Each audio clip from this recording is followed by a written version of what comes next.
Hello and welcome to everyone who is interested in going on the Atlanta Christian College cross-cultural and spiritual pilgrimage to Israel this coming May. Wanted to give you a little bit of an idea of some of the things you might encounter to whet your appetite, not only from an academic point of view, but from a spiritual point of view, because I think the trip offers the opportunity to do both of those things. And one of the reasons I start out with this first slide of the cross superimposed on the mosque on Temple Mount is it talks about how the nation of Israel really does have three cultures, all focused on Jerusalem, if nowhere else in the country. It's the center of religion for Islam, Judaism, and Christianity. And one of the things you'll see in in Jerusalem, is a constant juxtaposition of all three of those things. And in one respect, there is the tension that we can all hear about on the news. But in the other respect, when you actually get there, you will see these people living side by side and really getting along much better than we might think just by looking at the news. And there may be a spiritual message there. And hopefully the more you learn about the culture of Israel and how it's really working out and the long history of Israel, you will see that while there may be religious disagreements and very important disagreements, there can be social accommodation and everyone can live together. The first place we start out on our trip to Israel will probably be in the south. This is a picture of the Dead Sea and the territory surrounding the Dead Sea. You can see, as I mentioned in the original meeting, it looks a lot like the moon except for that water. It's about 1,200 feet below sea level, and it is the definition of the middle of nowhere. But even in the middle of nowhere, people in Israel decided to live. You see the caves at Qumran in this picture. Qumran is actually on the Dead Sea. If you turned around, you'd be looking out at the Dead Sea. And this is important for several reasons. The Qumran community, we think, may have given us the background for John the Baptist and some of the religious thought and philosophical ideas at Qumran we see reflected in the New Testament. And also, it's an important site because when the Romans invaded Israel in the Civil War, they destroyed all the communities and all the manuscripts of the Bible they could get. But at Qumran, the people took their Bible manuscripts, put them in clay jars, and then hid them in these caves. And those manuscripts actually stayed in those caves for about 2,000 years and were discovered in the 1950s. So the importance is that we actually have a physical record of what the Old Testament looked like dating back 2,000 years. So we can be confident that our current version of the New Testament is exactly what they were using in the first century. Another thing that we'll look at in this desert wilderness is Herod's fortress and vacation home of Masada. The mountain that it's built on is very much like Stone Mountain, except that it's granite instead of granite, it's sandstone. But Herod built a temple to himself and a vacation home up on the top of this mountain. It didn't use it much because it was a storehouse, it was a fortress, and if you just think about it, carrying all that stuff, you had to carry all the stuff up Stone Mountain by hand for a big palace of hundreds of people. You probably would not do that unless you had to. But Masada is important also in that civil war that we mentioned where Judaism is destroyed. One of the last holdouts of the Jews was on top of Masada. And we'll see actually how it is in the middle of nowhere and how the Romans conquered it. If you notice on this slide, you might be able to see a little bit. Actually, the Romans used slave labor to build a ramp all the way up to the top of Masada, and then finally conquered it. Now, we go in the south from this very, very dry territory, desert, to the north around the Sea of Galilee, and all of a sudden we start seeing water everywhere. So water is crucial in the Promised Land. If you think about the Dead Sea and comparing it to running water, water is an enormously important resource. And they would use these aqueducts to carry the water from wherever the water was to wherever they wanted the cities to be. And in this slide you see that actually the aqueduct it's kind of a bridge with a trough built on top of it. And if you can see closely, there's actually someone standing in that trough. Might give you an idea of how much water they carried. But one of the enormous engineering feats of the Romans was to be able to build these aqueducts. Now, once they got the water to the site where they're the city or whatever, they needed some way to store it or some way to get down to it. And typically, the water was stored in the lowest place. You see this slide where they've actually dug down into the ground using, again, nothing but hand labor and hand tools, and so they could get down to the water level. And once the water got to the city, they would store it in these big cisterns. And you can see here that in one of the cities, we're actually walking through their cistern. It's obviously not used anymore, but to give you an idea of the size and the amount of water and how important water was. So typically, if you want to know where water is in Israel, is you look and see where there's a city, because they didn't build cities unless they had water.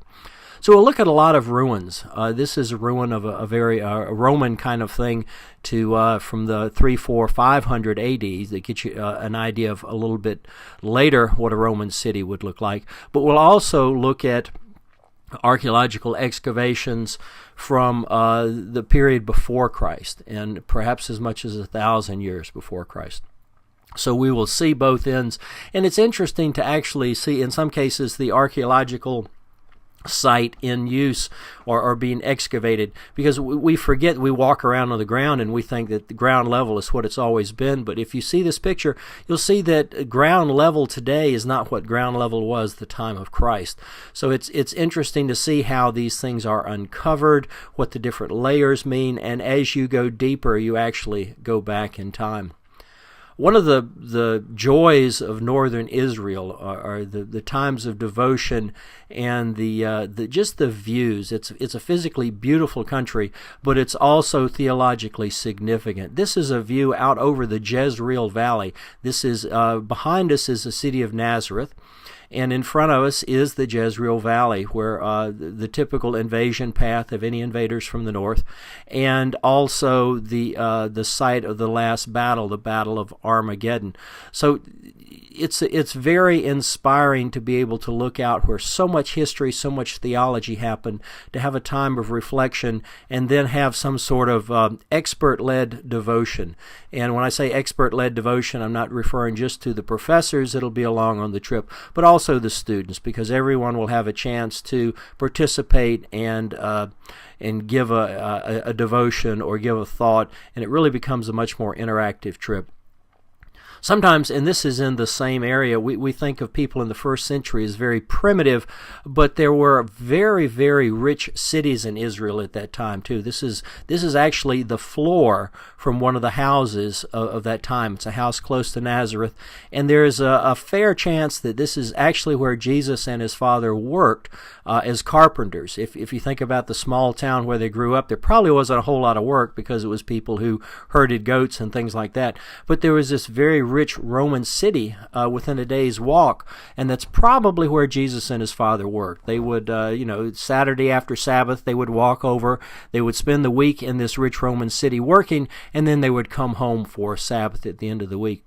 And the next slide is just a picture of actually a blow-up of one of the little pieces of the floor. Now, I emphasize, this is not the walls, this is not an art museum, this is actually what a typical floor in a Roman house might look like from the first century.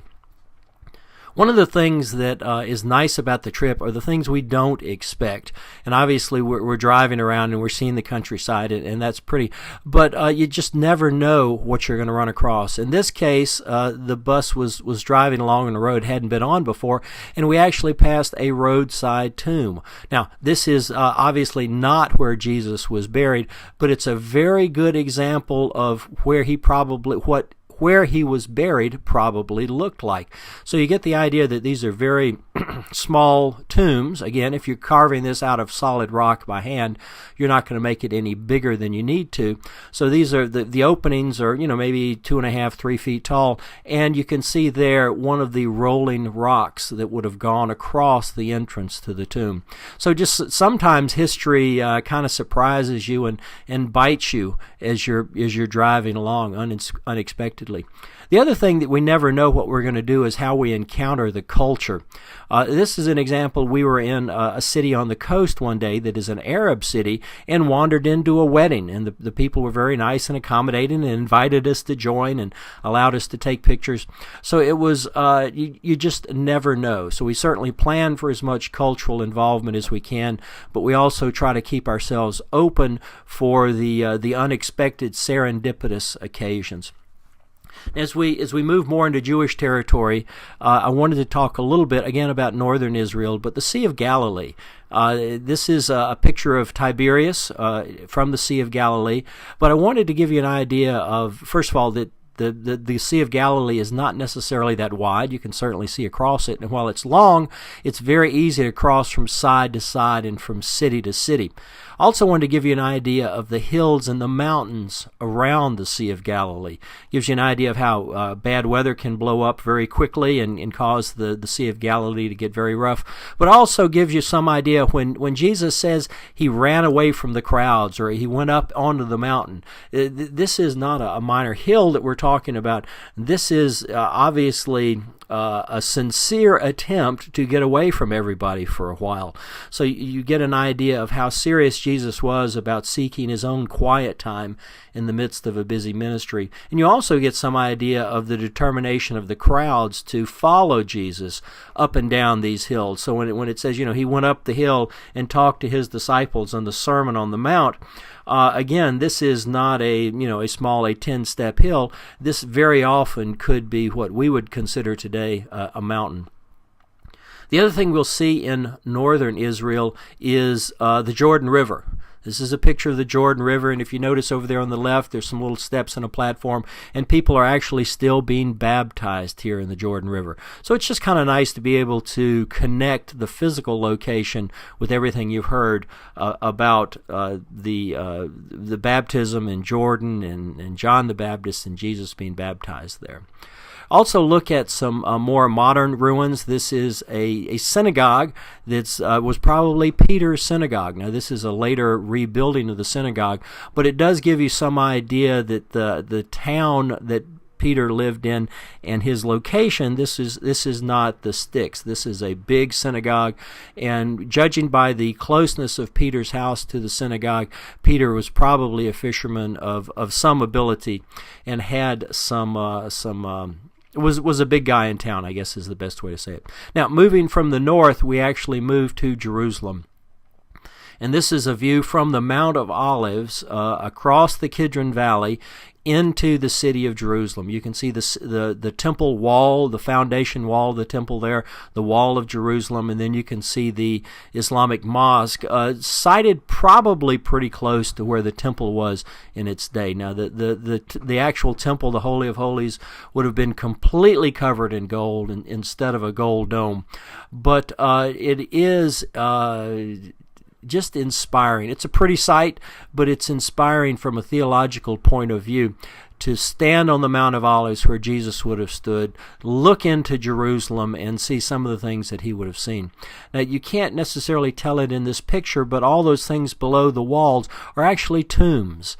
And the idea of the Jews, even in the first century, was that when Messiah came back, he would come out of the gates in that wall there, and they wanted to be buried as close to those gates as possible. And the idea was that when Messiah came back, they would be resurrected first. Now, I'm not sure why they wanted to be resurrected first, but they obviously felt like there was some value to that. So they would compete to have their tombs close to that gate. And so all of the wall or the side of the Qumran Valley we're looking at here is covered with tombs. And if you look down from the Mount of Olives, it's also covered with tombs. So we're standing now in the bottom of the Qumran Valley, where Jesus would have crossed on the last night, leaving Jerusalem, going to the Garden of Gethsemane, looking up at the city walls. And this is probably something very similar to exactly what Jesus would have seen. Previous picture, you notice some skyscrapers and things in the background, but there's a fair chance that this is exactly the geography and the way it would have looked in the first century. city street in Jerusalem. Now, obviously, it's a big city now, but the old city of Jerusalem is still very much an old city. Those little ramps on the steps are so people can get carts up and down the streets. Just another picture of wandering in Jerusalem at night. Obviously, there are things to do in the daytime at night. Actually, here we were leaving from a tour of the temple foundations, and in this next picture you can see what we saw there, and these are actually the stone foundations of the temple. Now, nothing of the temple remains except the foundation that the temple was actually built on, and that was just so valuable that once they got down to it in destroying the temple, the Romans decided to keep it, and that whole foundation of the temple is what remains today, and the mosque is built on and everything else. But gives you some idea of the size of the blocks of granite that Herod used to recreate the temple. One of the other things I really appreciated about the old city was the Western Wall, and it's a big complex that's a combination of very, very sincere, intense worship, celebration. You see here a boy going through his bar mitzvah, and really a part of it is a three-ring circus, so it's a tourist attraction too. But the dichotomy of this just intense, sincere worship, along with everything else, is sincere worship in the middle of a secular city is perhaps a good idea to think about Jerusalem as a summary. Last part is going around in Jerusalem. I just have a good time with the kids. These are just some pictures of one of the days when we were in the old town. Our time there coincided with school being out, and I just had to take some of the pictures of the children wandering around. I had fun playing with them. They had fun playing with me. But I do want to just end with this picture of the children of Jerusalem, because I think that is the future of the nation. And as we think about this trip would become a life-changing experience for us, because we are all children in front of Christ. We are called to learn. We are called to grow. We are called to change. And I think this trip offers the opportunity to do that, not just from an academic point of view, not just from a cultural point of view of encountering other cultures, but being changed and actually becoming more like Christ and growing spiritually. I don't know of a better place to do that than the actual land where Abraham walked and where Moses walked and where Christ walked. So I understand this is a significant financial commitment, but I pray that you would pray about it and that you would hear God's calling. If He has called you, that somehow that you would find a way to join us. Thank you for your time. If you have any questions, feel free to email me at jmorris@acc.edu. Thanks, guys. Hope to see you in Israel.